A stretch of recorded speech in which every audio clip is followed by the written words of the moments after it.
The CEO's son fired me in the middle of my own meeting without lowering his voice, without checking a single document, without even pretending it was a discussion. As of today, I'm taking over as director. That was how he opened. No introduction, no context. Just a sentence dropped into the room like a verdict. I was still standing at the head of the table, one hand resting on the slide remote, the screen behind me showing a timeline I had personally built with half the people sitting there. The room didn't move, not a cough, not a chair scraping back. Nathaniel Reed didn't look at the screen. He looked at me. And security will escort you out. For seconds, no one reacted. Then I saw it, relief on a few faces, confusion on others, and silence from the people who had shaken my hand that morning. 2 guards stepped closer to the door. Already briefed. This wasn't sudden, it was planned. I said, "Excuse me," he smiled. The kind of smile meant for rooms where no one dares challenge it. "We're restructuring. You're no longer part of the plan. I run this project," I said. My voice didn't shake. "You don't remove me without board approval," Nathaniel shrugged. "By the time the board meets, this will be old news."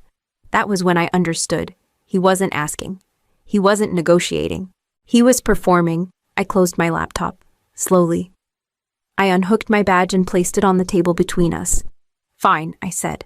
I met his eyes and added, "See you at the next meeting." He laughed. Quiet, certain. No one stopped me as I walked out. No one spoke my name. The silence behind me was heavier than the guards at my sides.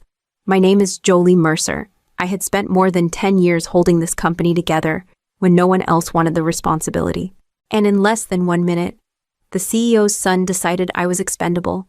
What he didn't know, what none of them realized yet, was that the next meeting he laughed about was the one that would decide who actually belonged in that room.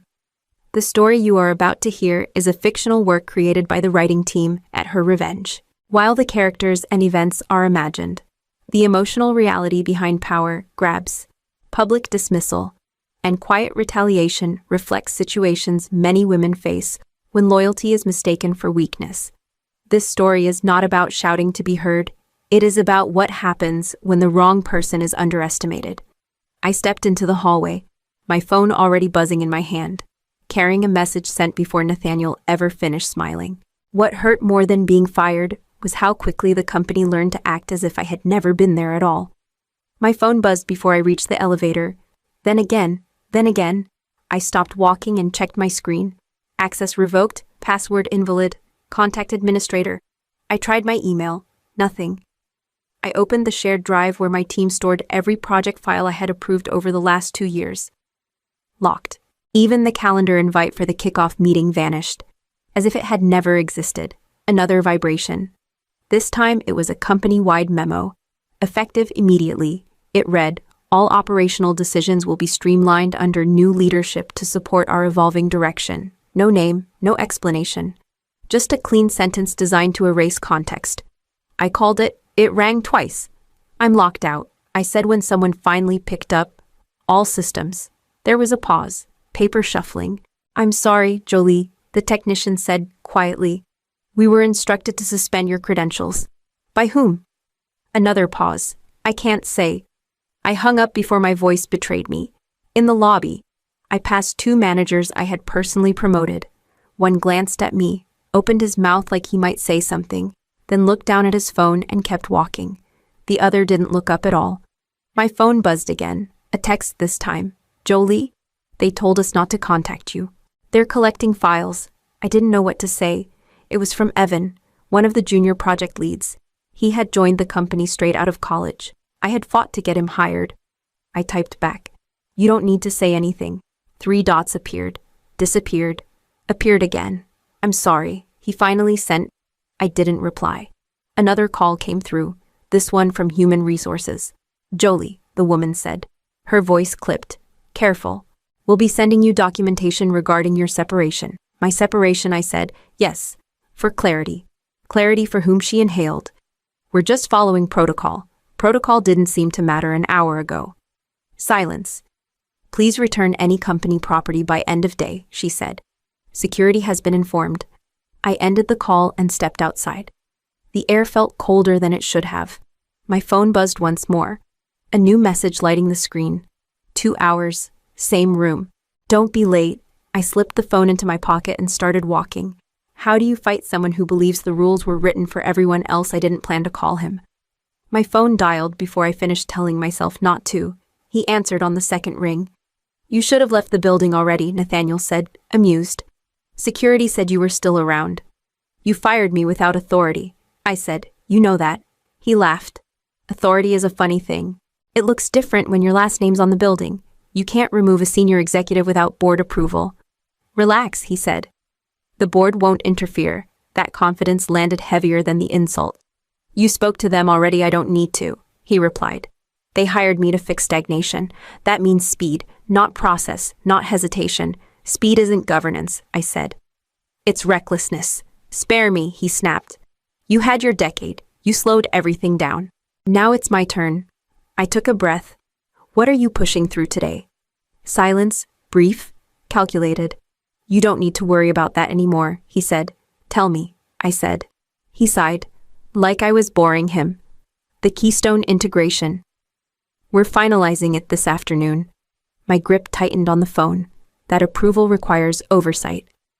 Not when I'm signing, he said. We've already got provisional alignment. Legal's on standby.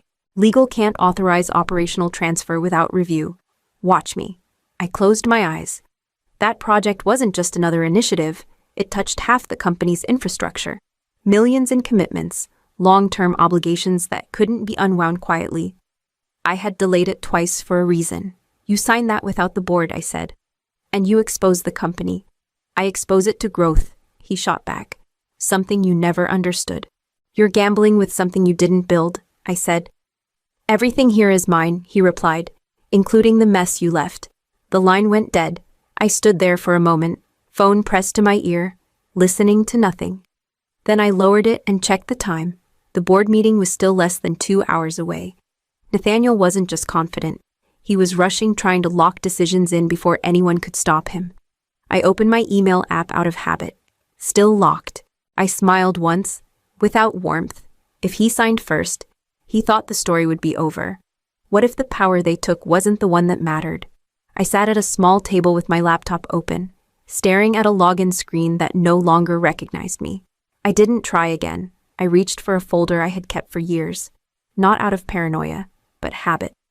Old board packets, printed resolutions, signed minutes from meetings most people had already forgotten. My phone rang. I ignored it. I flipped through pages until I found what I was looking for. A resolution from 3 years earlier, passed during a leadership transition no one liked to talk about. My name was there in black ink. Temporary operational authority granted to Jolie Mercer, it read, effective during board sessions and applicable to all active initiatives pending executive appointment. I read it twice, then a third time. That authority had never been revoked. It had simply been buried under new titles and louder voices. My phone rang again. This time I answered. Jolie, said Mark Ellison, the company's outside counsel. His voice was careful. I heard what happened. You heard the version they wanted you to hear, I said. A pause. Nathaniel is moving fast. I know. He's trying to finalize Keystone before the board convenes. He can't, I said. Not cleanly. Mark exhaled. You're saying you still have standing. I'm saying the board never took it back. Silence on the line shifted, the way it does when someone realizes the ground isn't where they thought it was. If you're right, Mark said slowly, then anything he signs today is exposed. He knows that, I said. That's why he rushed. And I'm not rushing, I replied. I'm showing up. I ended the call and opened a new message. I didn't dress it up. I didn't explain. I typed one sentence, added the recipients, and hit send. I will attend the board meeting this afternoon. Less than a minute later, my phone buzzed. Then again. I didn't read the messages. I closed the laptop and stood. Whatever Nathaniel thought he had erased, he had missed something fundamental. Some authority doesn't live in systems or titles. It waits for the moment it's needed. Who decides who belongs in the room where power lives? The security desk recognized me before the system did. The guard's posture shifted as I approached, polite but firm. I'm sorry, Ms. Mercer, he said. You're not cleared to access the executive floor. I'm attending the board meeting, I replied. My voice stayed even. It's already started. He glanced at the screen. Your name isn't on the list. I leaned closer, Not to intimidate him, but to lower the temperature. Read it again. He did, his brow furrowed. It still isn't here. The front desk manager stepped in, a woman named Denise, who had worked this building longer than Nathaniel Reed had been alive. She avoided my eyes as she spoke. We were instructed to restrict access, she said. Effective immediately. By whom, I asked. She hesitated. By executive direction. Which executive? Her lips pressed together. I can't say. I nodded once. Then call the board liaison. Denise stiffened. That won't be necessary. It is, I said. Because if I'm not authorized, someone will need to explain why my name appears on the board packet. The guard looked up. It does. Denise shot him a look. I pulled my phone from my pocket and placed it on the counter. I don't need to go upstairs yet, but if this meeting is delayed because you blocked a voting member, that becomes your problem, not mine. Denise swallowed. She picked up the phone behind the desk and turned away. The minutes stretched. People passed, whispering. One executive glanced at me, then quickly looked away. The guard shifted his weight. Denise returned, her expression tighter. You may proceed, she said, but you'll need an escort. That won't be necessary, I replied. She didn't argue. As the elevator doors closed, my phone buzzed. A message from an unknown number. Why are you here? I didn't respond. When the doors opened, I could hear voices down the hall, louder than usual. The meeting hadn't started. It had stalled. That alone told me everything I needed to know. What if the person you fired was never beneath you? The boardroom fell quiet the moment I stepped inside. Conversation stopped mid-sentence. Chairs shifted. Someone cleared their throat. I didn't rush. I didn't apologize. I took the empty seat near the end of the table and set my folder down. Miss Mercer, a voice said. I looked up. Harold Whitman sat at the head of the table, hands folded, expression unreadable. He had been on the board since before my first promotion. Thank you for joining us, he continued. Please, take your seat. Nathaniel pushed his chair back hard enough for it to scrape. This is inappropriate, he said. She was terminated this morning. Harold didn't look at him. We're aware. You can't be, Nathaniel snapped. She no longer works here. I didn't say she did, Harold replied calmly. I said we're aware. Nathaniel turned to the others. My father approved this. The room stayed silent. Where is the CEO? I asked, breaking it gently. Harold met my eyes. Mr. Reed chose not to attend. Nathaniel's face flushed. That's not relevant. It is, Harold said. This meeting was convened under transitional governance. Nathaniel laughed once, sharp and hollow. You're letting her hijack this. No. Another board member said, finally speaking. We're correcting a procedural error. Nathaniel stood. I was hired to lead. You can't undermine me on my first day. Harold leaned forward. You undermined yourself when you dismissed a voting authority without review. That's not how this works, Nathaniel said, his voice rising. I'm the director. Not in this room, Harold replied. I hadn't said anything yet. I didn't need to. Every word Nathaniel spoke made the shift more obvious. His confidence cracked at the edges. Urgency replacing certainty. You think she's in charge, he demanded. She's been blocking progress for years. I finally spoke. You removed me because I wouldn't rush a decision that exposed the company. He turned on me. You don't get to lecture me. Harold raised a hand. Enough. Sit down. Nathaniel didn't. His breath came faster now. He was still talking, still pushing. But the room had already moved on. What does a bully do when facts enter the room? Nathaniel didn't sit down. He paced behind his chair, hands slicing the air as if motion alone could carry authority. She blocked everything, he said, turning from one board member to the next. Every proposal, every expansion. We lost momentum because of her. I opened my folder and slid it across the table without looking at him. Harold glanced down first. What am I looking at? Jolie approval logs, I said, with timestamps. Nathaniel scoffed. That proves nothing. It proves sequence, I replied. And intent. Another board member, Lillian Brooks, adjusted her glasses. These delays, she said. Scanning the pages, align with compliance reviews. Yes, I said. Each one. Nathaniel leaned forward. She slowed us down on purpose. Then explain this, Lillian said. Turning the page. You approved the Keystone integration draft less than 40 minutes after removing her. That was efficiency, Nathaniel said quickly. That's what leadership looks like. Harold's voice stayed calm. You told us legal had cleared it. They were ready, Nathaniel said. They knew it was coming. According to this, Harold said, tapping the document. Legal had not signed off. Nathaniel opened his mouth, then closed it. They were going to. So you approved it without clearance, Lillian said. I had the authority, he snapped. You told us earlier you did not need board involvement, Harold said. Now you're saying this was standard procedure. Nathaniel's jaw tightened.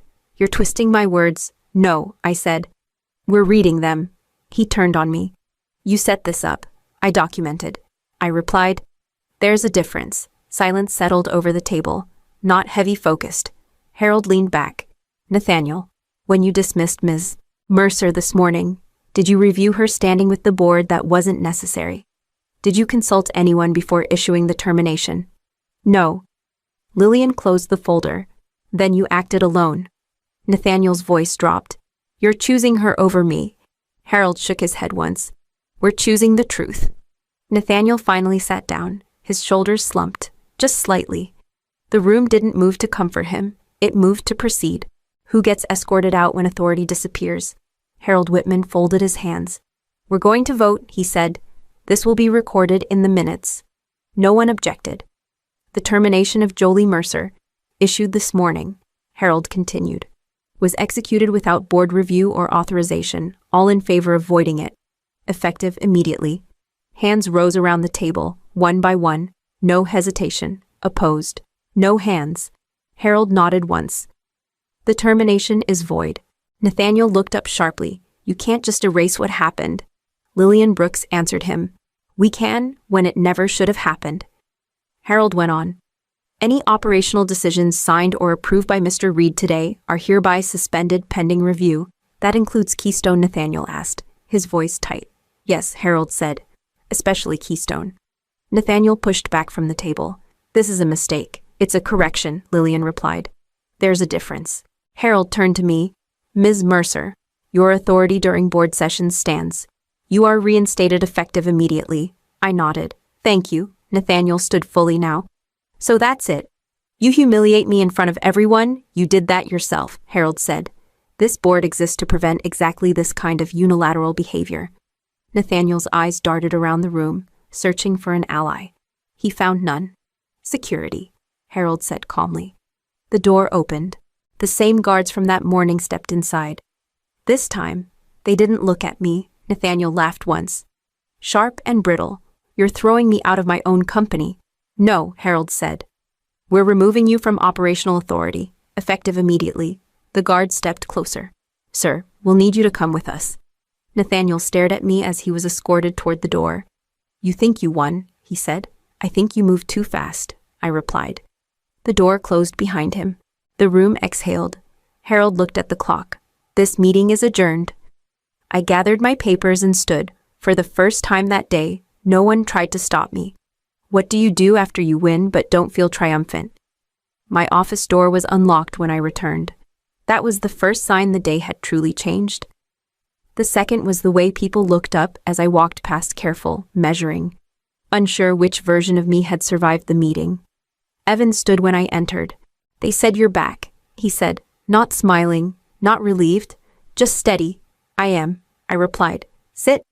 He hesitated before lowering himself into the chair across from my desk. Are people in trouble? Yes, I said, but not the ones you're worried about. He nodded once. They're asking what comes next. I set my folder down. Tell them to keep working. We'll fix what was rushed. We'll document what was skipped. No shortcuts. He swallowed. And him, he's no longer making decisions, I said. That's enough. Word moved quickly, but celebration didn't. A few people stopped by with careful congratulations that sounded more like check-ins. Others avoided the doorway altogether. Power had shifted, and everyone felt it, even if they didn't yet trust it. Lillian called before lunch. We'll need a plan, she said, not a purge. I don't want one, I told her. I want structure. That's why we voted the way we did, she said. By mid-afternoon, the systems were mine again, access restored, approvals rerouted.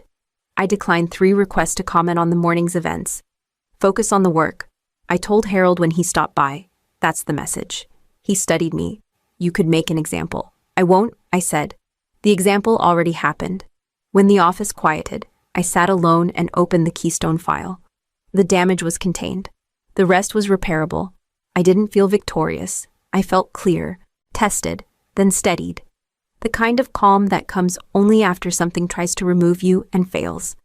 What does power look like when you stop chasing it? The board reconvened 3 days later. Smaller room, fewer voices, no spectators. Harold Whitman slid a single document across the table toward me. "This formalizes your authority," he said. "Operational oversight, board session governance, and interim chair responsibilities until the next cycle." I read it once, then I signed. Lillian Brooks spoke next. "There's one more matter. Nathaniel Reed has been removed from executive duties and from all family governance committees, effective immediately." No one flinched when she said it. That silence felt different than the one I had walked out in 2 days earlier. This one held weight. Harold looked at me. "Would you like to open the session?" I took the seat at the head of the table, not quickly, not ceremonially. "Let's begin," I said. We did not talk about Nathaniel. We talked about contracts that needed review, teams that needed stability, decisions that required patience. When someone suggested accelerating a process that morning, I shook my head. "Not yet," I said. "We'll do it right." After the meeting, Evan caught me in the hallway. "You're really staying?" he said. "Yes," I replied. "And so are the standards." He smiled then. Just once. Later that afternoon, a message came through from an unfamiliar address. One line. "You took something from me." I deleted it without responding. Because the truth was simpler than that. I hadn't taken anything. I had kept what was mine by not leaving when it would have been easier to disappear. The life lesson I carried out of that room was quiet, but unmovable power does not come from chasing approval or raising your voice. It comes from knowing where you stand, doing the work when no one is watching, and refusing to surrender your place just because someone tells you to. I didn't win by fighting louder. I won by staying seated.